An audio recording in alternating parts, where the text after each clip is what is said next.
Assalamualaikum warahmatullahi wabarakatuh.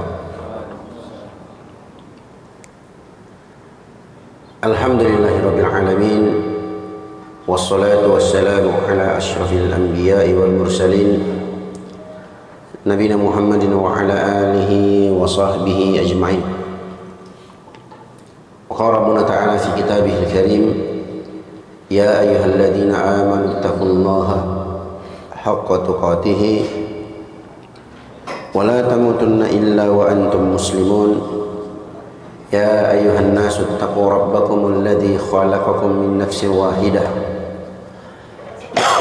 wa khalaqa minha zawjaha wa batha minhuma rijalan katsiran wa nisaa'a wattaqullaha alladzi tasaaluna bihi wal arham innallaha kana 'alaykum raqiba. Ya ayyuhalladzina amanu taqullaha wa qulu qawlan sadida yuslih lakum a'malakum wa yaghfir lakum dhunubakum wa may yuti'illaha wa rasulahu faqad faza fawzan 'azima. Amma ba'd. Ikhwani wa akhwati fillah rahimani wa rahimakumullah. Allah Subhanahu wa ta'ala berfirman dalam Al-Qur'an dalam surah An-Nahl, man amila salihan min dzakarin aw untha wa huwa mu'min falanuhyiyannahu hayatan thayyibah wa lanajziyannahum ajrahum bi ahsani ma kanu ya'malun. Barang siapa yang mengamalkan amalan saleh, baik dari kalangan laki-laki maupun perempuan, wa huwa mu'min, dan dia adalah orang yang beriman, maka ganjarannya adalah falanuhyiyannahu hayatan thayyibah, kami akan berikan untuknya kehidupan yang thayyibah, kehidupan yang baik. Ini ada penafsir di kalangan para ulama, ada yang mengatakan diberikan kemudahan untuk beribadah kepada Allah, ada yang mengatakan rezeki yang halal, ada yang mengatakan kebahagiaan itu sendiri, ada yang mengatakan qanaah, dia diberikan rasa qanaah oleh Allah, rasa cukup dengan apa yang Allah berikan dan seterusnya. Ini adalah kebaikan-kebaikan yang dimaksud dalam ayat itu. Nah, nggak sampai di situ, walanajziyannahum ajrahum bi ahsani ma kanu ya'malun, dan sungguh pasti kami akan membalas orang-orang itu yang beramal soleh itu dengan ganjaran yang jauh lebih besar, jauh lebih baik dari apa yang mereka amalkan. Nah, itu bagi orang-orang yang beramal soleh. Sebaliknya, bagaimana kalau dia beramal dengan amal yang toleh, amal yang buruk alias maksiat? Nah, ya, maka dia akan mendapatkan sebaliknya. Ya, dan maksiat itu punya athar, punya efek, ya, yang sangat tidak baik dalam kehidupan seorang hamba. Coba diperhatikan, setiap kali kita beramal soleh ada saja kemudahan, rezeki, ya, macam-macam. Tapi sebaliknya, kalau kita berbuat maksiat ada saja hal-hal yang enggak cocok, ada halangan, ada ini, ada itu. Nah, itu efek dari perbuatan maksiat yang kita lakukan. Makanya disebutkan banyak dalam Al-Quran, akibat dari perbuatan manusia itu terjadi hal-hal yang tidak baik, ya, karena tangan-tangan mereka. Wa ma asabakum min musibatin fa bima kasabat aydikum. Tidak ada satu pun musibah yang menimpa kalian itu disebabkan karena tangan-tangan kalian sendiri. Nah, Allah Subhanahu wa ta'ala berfirman tentang orang-orang yang berpaling dari agama Allah, berpaling dari peringatan, berpaling dari mengingat Allah Subhanahu wa ta'ala. Allah Allah Subhanahu wa taala berfirman, "Wa man a'rada an dzikri fa inna lahu ma'isyatan dhanka."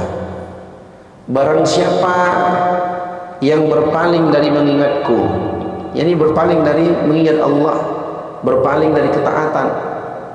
Ya. Ini kalau kita bicara soal ketaatan, jamaah yang semoga dirahmati Allah Subhanahu wa taala, enggak harus kita jadi ustaz, jadi kiai, enggak. Maksudnya kalau kita berbicara tentang ketaatan, ya kita berusaha menjadi hamba yang baik begitu. Berusaha menjadi hamba yang taat kepada Allah. Walaupun kita bukan ustaz, walaupun kita bukan kiai, tapi setidaknya kita menjadi hamba yang baik. Ya, cukuplah dengan lembaran-lembaran hitam perbuatan dosa yang pernah kita lakukan, itu udah cukup, udah. Ya, sekarang saya mau jadi baik, apalagi ini bulan yang baik, bulan Ramadan. Ya, ditambah lagi umur kita semakin bertambah, kita nggak tahu sampai kapan kita hidup. Ya, mungkin pulang kerja tabrakan mati, kita nggak tahu. Ya, yang namanya kematian itu kita nggak tahu kapan terjadi pada diri kita. Nggak ada seorang pun yang tahu kapan dia meninggal, kapan dia mati. Nah, itu adalah rahasia Allah Subhanahu wa taala. Fala tadri nafsun bi ayyi ardin tamut.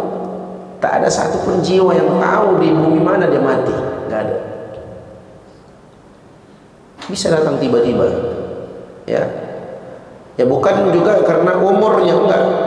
Banyak orang-orang yang wafat, orang-orang yang mati, ya, tapi umurnya masih sangat muda. Banyak. Ya. Jadi bukan masalah mati atau tidak mati, di mana mati atau kapan matinya, bukan. Yang jadi masalah itu adalah apa yang akan kita bawa setelah kita mati. Jangan sampai maksiat-maksiat yang banyak kita lakukan itu membuat hati kita menjadi mati sehingga sulit untuk kembali kepada Allah Subhanahu wa taala. Ya. Barrana ala qulubihim maka anu yaksibun. Itu di antara efek maksiat itu. Bahkan ya, hitam hati mereka, kotor hati mereka disebabkan apa? Disebabkan apa yang mereka lakukan sendiri, dosa yang mereka lakukan. Nah, kembali ke ayat tadi. Barang siapa yang berpaling dari mengingatku, maka untuknya kehidupan yang dongka, kehidupan yang sempit. Ya. Enggak lapang dada, sempit. Hidup ini ya seperti tidak ada lagi baiknya. Nah, selalu saja ada kesulitan, kesusahan dan seterusnya. Kenapa? Apa penyebabnya? Itu tidak lain dan tidak bukan karena dia sudah semakin jauh dari Allah. Coba kembali istighfar, bertaubat, kembali kepada Allah, sholat 5 waktu, berpuasa di Ramadan, menjaga amalan-amalan saleh, maka insya Allah akan kembali baik biidznillah. Nah, jadi hilang kelapangan dada, kelapangan hidup, sempit hidupnya. Kenapa? Karena dia berpaling dari mengingat Allah Subhanahu wa taala, karena dia banyak berbuat maksiat kepada Allah Subhanahu wa taala. Ini efeknya. Dan itu berpengaruh, berefek juga pada rezeki kita. Nah, karena perbuatan maksiat itu ya ada efeknya pada rezeki kita. Nah, di samping efek pada tubuh, ya, maksiat itu sangat-sangat berbahaya bagi seorang hamba. Makanya kenapa dalam Al-Quran atau hadis Nabi Shallallahu Alaihi Wasallam kita diperintahkan untuk meninggalkan maksiat. Nah, alhamdulillah kita di bulan suci Ramadan, ya, potensi untuk berbuat maksiat itu sangat-sangat minim sekali. Maka sangat merugi kalau kita tidak memanfaatkan momentum ini dengan baik. Loh, kenapa Ustaz? Iya, karena di bulan Ramadan kata Nabi SAW apa? Gulliqat abwabun nar, ditutup pintu surga, pintu neraka. Wa futihat abwabul jannah, dibuka pintu-pintu surga. Sufilatis syayatin, syaitan itu dibelenggu. Dalam sebagian riwayat disebutkan wa marratul jin, jin-jin, syaitan yang paling jahat itu dibelenggu. Enggak bisa mereka ganggu. Nah, itu satu, sisi satu. Ya, faktor eksternal, faktor internal pada diri kita. Ya, kita puasa. Nah, puasa ini jamaah yang semoga dirahmati Allah Subhanahu wa taala itu bisa meredam atau bisa meminimalisir ya potensi seorang hamba untuk berbuat maksiat. Karena kalau dia puasa lemas, kan begitu. Ya, lemah, ya, lapar. Akhirnya apa? Ya, potensi dia untuk berbuat maksiat itu sangat turun drastis. Ya, makanya Nabi Shallallahu Alaihi Wasallam ketika memerintahkan kepada para pemuda, ya ma'syarasy syabab man istata'a minkumul ba'a falyatazawwaj. Wahai para pemuda, siapa di antara kalian yang sudah mampu ba'ah, al-ba'ah, yang mampu menafkahi lahir dan batin, maka hendaknya dia menikah. Nah, kenapa? Karena menikah itu aghaddu lil basar, lebih menundukkan pandangan. Karena banyak orang berbuat maksiat gara-gara apa? Pandangan. Dia lihat sesuatu, akhirnya apa? Termotivasi dia untuk berbuat maksiat. Ya, wa ahsanul farj, dan itu bisa menjaga kemaluan. Dari mata turun ke kemaluan. Nah, itu biasa seperti itu. Nah, kalau dia tidak mampu, maka kata Nabi SAW, fa'alaihi bis-shaum, maka hendaknya dia berpuasa. Fa innahu lahu wija, karena sesungguhnya puasa itu adalah tameng perisai bagi dia. Nah, jadi di bulan Ramadan ini faktor eksternal dan internal itu sudah terpenuhi semua. Tinggal kitanya, kita mau nggak kembali kepada Allah? Kita mau nggak meninggalkan perbuatan maksiat yang maksiat ini sangat berbahaya efeknya. Nah, tentu seorang muslim yang cerdas, dia akan memanfaatkan momentum Ramadan ini untuk kembali kepada Allah, menjadi hamba yang taat, menjadi hamba yang meninggalkan perbuatan-perbuatan maksiat kepada Allah Subhanahu wa taala. Dan dia tahu bagaimana efek buruk, efek samping dari perbuatan maksiat. Itu bisa berpengaruh pada kesehatan tubuhnya dan bisa berpengaruh pada agamanya, bisa berpengaruh pada imannya. Karena iman itu bisa naik dan turun. Ya, kalau dia berbuat maksiat, nah, turun imannya. Nah, itu akidah Ahlus Sunnah wal Jamaah. Kalau dia berbuat ketaatan, nah, naik lagi imannya. Nah, itu efeknya. Jadi kalau kita sering dan banyak berbuat maksiat, maka akan semakin berkurang dan terus berkurang iman kita. Ya, hamba kalau sudah kurang imannya, nggak kuat imannya, ini ya punya potensi besar untuk gampang terjatuh dalam perbuatan-perbuatan yang dilarang dan diharamkan oleh Allah Subhanahu wa taala. Maka dari itu, jamaah yang semoga dirahmati Allah Subhanahu wa taala, kalau kita sudah tahu efek-efek ini, maka hendaknya kita berusaha semaksimal mungkin untuk meninggalkan perbuatan maksiat itu. Apalagi kita di bulan suci Ramadan, jaga puasa kita, ya, jaga bacaan Al-Quran kita, jaga sedekah kita, jaga sholat malam kita, dan jaga amal-amal soleh yang lainnya yang bisa kita mampu di bulan suci Ramadan. Mudah-mudahan dengan menjaga amalan ini, Allah Subhanahu wa taala beri taufik kepada kita keluar dari bulan suci Ramadan menjadi hamba-hamba yang diampuni dosa-dosanya oleh Allah Subhanahu wa taala. Kita berharap semoga dengan berpuasa di bulan suci Ramadan, Allah Subhanahu wa taala hapus semua kesalahan dan dosa-dosa kita dan menjadikan kita hamba yang sadar tentang bahayanya berbuat maksiat kepada Allah Subhanahu wa taala. Dan kita berharap semoga Allah Subhanahu wa taala beri taufik kepada kita semua untuk menjalankan ibadah puasa ini sesuai dengan apa yang dicontohkan oleh Nabi kita Muhammad sallallahu alaihi wasallam. Demikian yang dapat kita sampaikan. Mungkin ada pertanyaan atau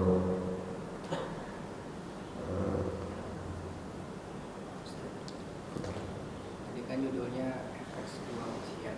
Tapi maksiat itu akan ada efeknya pada kehidupan, ya, sampai ke keluarga juga kan? Ya, kehidupan. Berarti itu kalau misalkan efeknya tadinya dia nggak maksiat, tiba-tiba maksiat, tiba-tiba mungkin pas pulang ke rumah keluarganya balikan, anaknya Bisa. sakit. Bisa.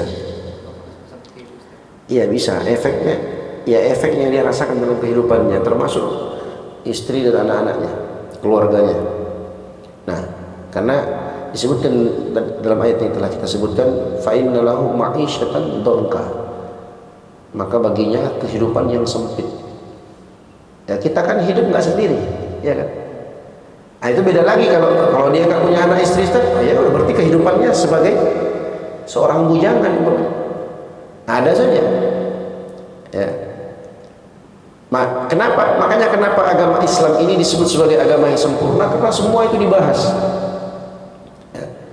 Coba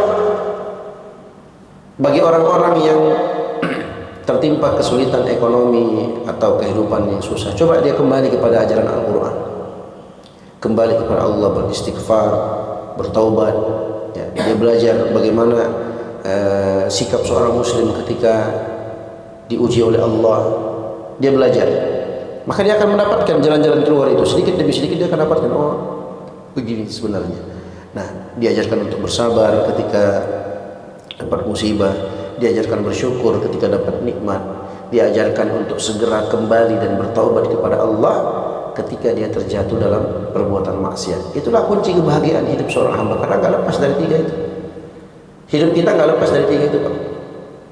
Dapat nikmat, atau dapat ujian, atau jatuh dalam perbuatan maksiat. Udah itu.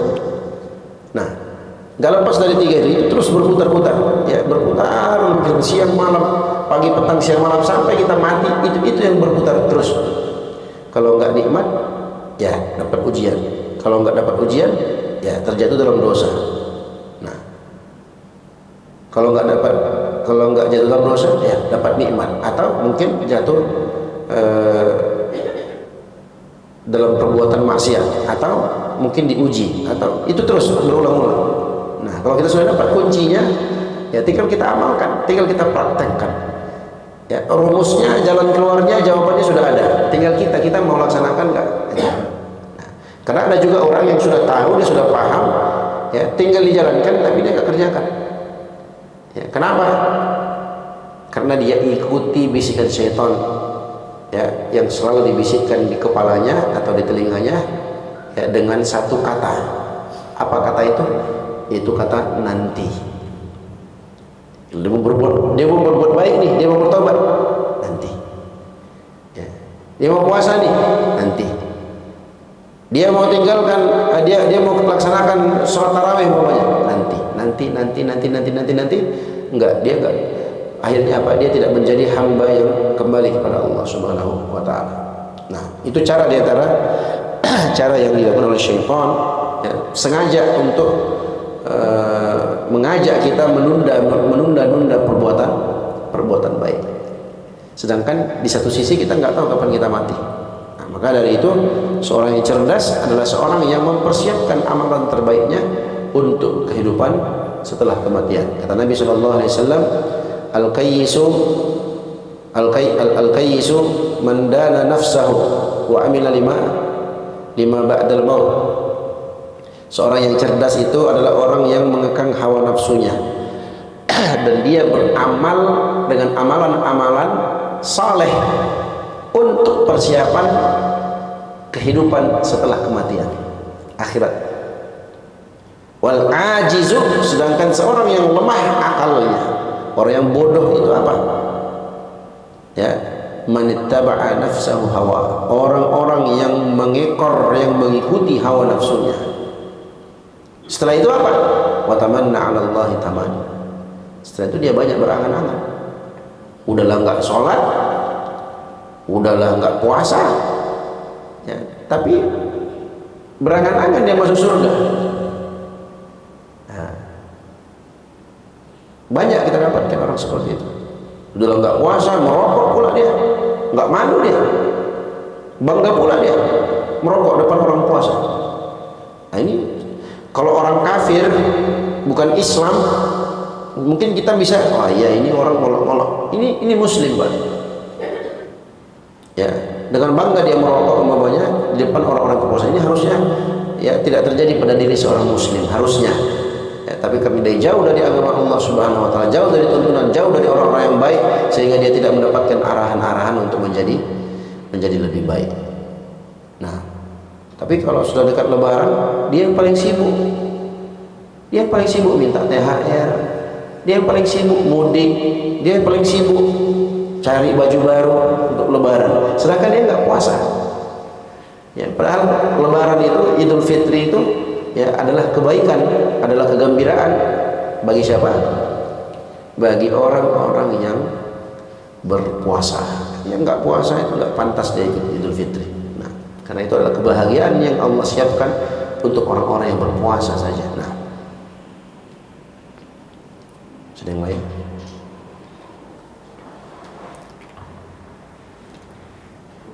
Cukup? Baik. Alhamdulillah kita cukup sampai di sini, mudah-mudahan bermanfaat. Kita berdoa kepada Allah Subhanahu wa taala, semoga Allah beri taufik kepada kita semua untuk meraih husnul khatimah di akhir kehidupan kita.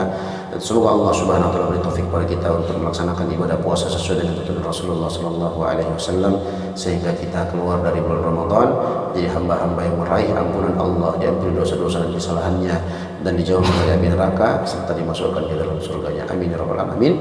Dapat kita sampaikan mudah-mudahan bermanfaat. Subhanakallahumma wa bihamdika asyhadu an la ilaha illa anta astaghfiruka wa atubu ilaik. Wassalamualaikum warahmatullahi wabarakatuh.